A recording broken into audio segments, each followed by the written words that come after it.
Hello, this is Peter Bell, and I'm here with Mr. Tim Froude, Sokoman Iron Corp. Hello, Tim. Hi, Peter. How are you today? Sorry to start and stop again there, but just wanted to give you a chance to speak and stay out of your way here a little bit. I'm curious to see what you have to say, sir. Yeah, well, wow, what a difference a program makes. I'm very, very pleased with the results, by the way. I see the market has responded as it has to our news in the past from this project with very robust volumes. And I think, there's obviously a lot of people following the story, but, just to speak on the results, I mean, obviously hole 17 was a great hole. As was 1801.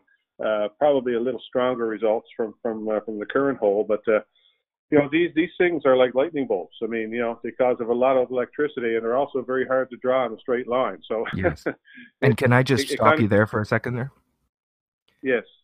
Just to hear you say it again, this hole 17, you would say more impressive than the first hole.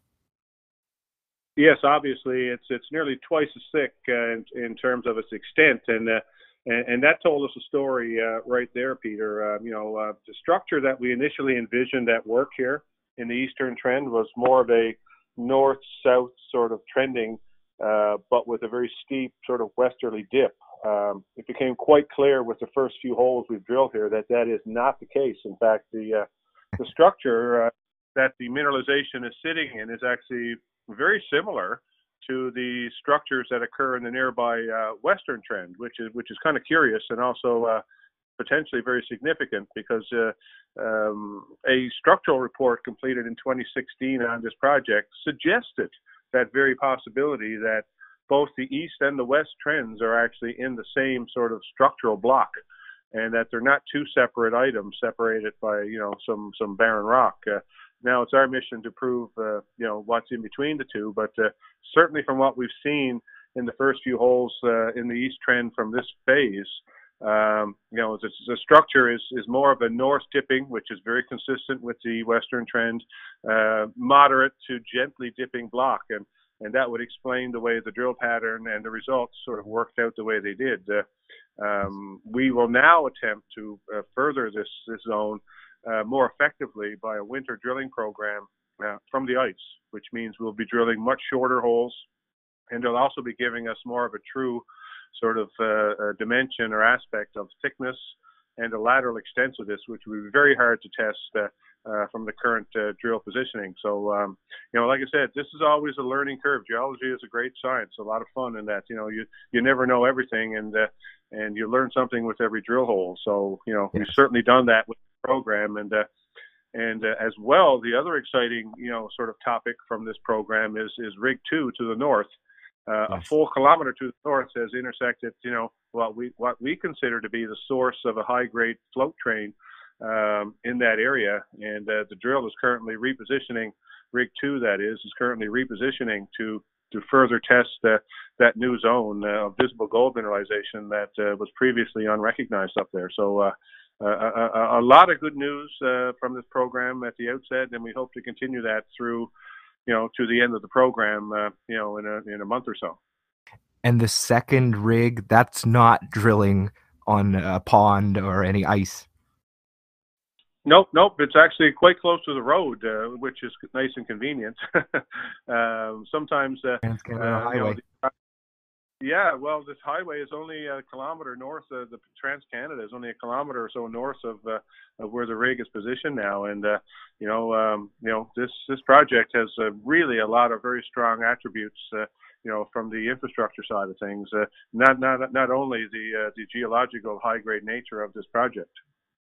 And I would point out that the presentation deck has a nice image showing a plan map, and then again in the news release today you've updated that, and it's very interesting to compare the two images and to see where the new holes were drilled, and what else is going on with all that. So I'd point out hole 1801 in the east fault, that was kind of in one section there, and 16, 17, 18, 19, 20, and 21, 22, all those holes very nearby, a little bit to the north, right along, as indicated in the map, where the fault seems to be pointed under that pond there.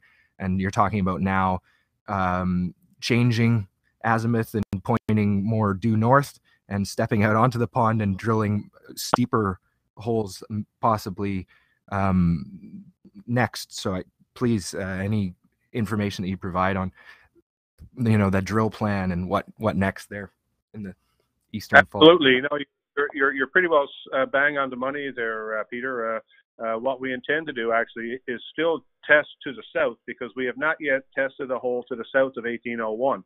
So and it's still open in that direction. So we plan on putting at least one section of holes through there, and then the winter program will basically focus on testing the east trend as we now see it, as a more of a flatter lying north dipping structure with some very steep southward directed holes, not unlike the orientation, say, in the nearby west trend. We probably will stick to that orientation actually, just to keep things consistent, and that seems to be working for us over there as well. We've also completed 7 holes with no assays yet, unfortunately, to report from the western trend in this round, but the zone seems to be holding up in terms of the visual aspects, but once again, it's very dangerous to base any kind of assumptions on visuals, so that's where I'll leave that. But we still have 14 more holes with assays outstanding presently, and we intend to drill, as long as we can. The lab will actually shut down, for the Christmas break, so at some point we're going to want to sit back as well and take stock. So any meterage that's left outstanding from the proposed 10,000 meters in this phase will just simply be carried over into 2019 and added on to what we will be proposing for phase 3 to start in 2019. So shareholders have a lot of news to look forward to, a lot of drilling, a lot of results coming in the next months, and we intend to be a very active newsmaker and probably a very poor news events for many shareholders of many other companies operating in terrains where winter tends to shut them. Right? Yes, and you do not shut down through the winter. No, I mean, we'll take a break obviously for Christmas, and then to ensure we've got all of our assays coming. But now that we've basically got the assay stream going, the time slots between news releases won't be 5 to 6 weeks. It'll be somewhat shorter than that, probably in the order of 2 to 3 weeks per batch. So news will come a little more frequently now that that the water's flowing, basically, if you want to use that analogy. And we will shut down. Obviously, we want to be smart drillers in 2019. So we'll wait for all of our results. But I don't anticipate the startup of drilling much later than, say, the end of January, which is a reasonable time, I think, to expect to to catch our breath and get all the data in hand. Well, and I think about this 25-meter intersect, and I wonder how many stories on a building is that, anyways. That's 8 stories, right? So I mean, and that's a very good point, and you don't need a lot of volume as well to hide a lot of ounces when you're talking about grades like this. So, not saying that every hole will deliver results like that, but it's nice to know that it's there and at the core of our efforts, right? So it's a very comforting feeling. Grade is king, as a lot of people have said, and boy, no truer words have been spoken. Well, I wonder, I think there was some indication of true width, a pretty broad range there, 50 to 90%, I believe was the number I saw. Any indication you have of orientation beyond, what you've mentioned there already? Well, that's the main focus, actually, of what we intend to gain from the winter program from the ice. As I mentioned, right now, it appears that we're drilling sort of into a slice of pie, basically. And, you never know exactly if you're near the edge, if you're near the middle, if you're near the top. The only true way now for us to figure out really as best we can, at least, true thickness and lateral extent of this zone is to drill it from the top, right? I mean, it's almost a no-brainer, really, and our path is clearly put before us. And the grades within that interval, 24.9 meters, 33.56 gram per ton gold, That's hole 17, 15-meter step out north of hole 1801. I didn't see a breakdown of that interval with any sub-intervals, with some bonanza grade that might be skewing. Any color you can provide on that? Well, we did provide a table on, I think it's on page 2 of the press release, but let me just pull it up. There were actually, I think, 3, if not 4, sub-intervals of very, robust grades with, again, as in 1801, with lower grades, mineralization enveloping it. So let me just pull that up for you if I can find it quickly. And let me see. I've got it here. Okay, yeah, and yeah, I yeah. see. There could be 3 or 4 sub-intervals in there. Yep. And so the 0.5 meters of 300 plus gram per ton. Yeah, well, it's important to break those gold things out. As important as assay representations can be. It's important to note, that there are indeed, higher grade pods or lenses or veins or zones within an overall broad zone. I mean, everybody does this, right?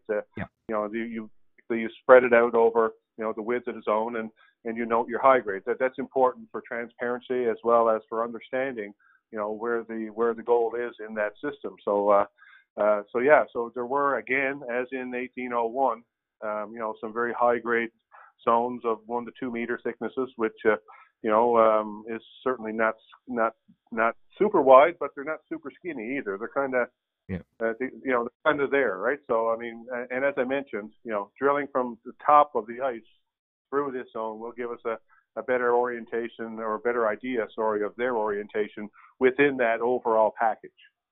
I wonder if the crowds out there can expect to see some pictures, some of the examples here with this high grade and visible gold.